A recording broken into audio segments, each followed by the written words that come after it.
consecutiva, fallado David Jelinek.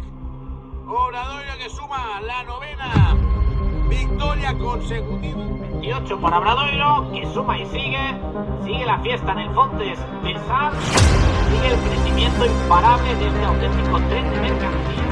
Un Obradoiro que sigue en la dinámica positiva de los últimos partidos. Desde la llegada de Félix Alonso, esto ha cambiado.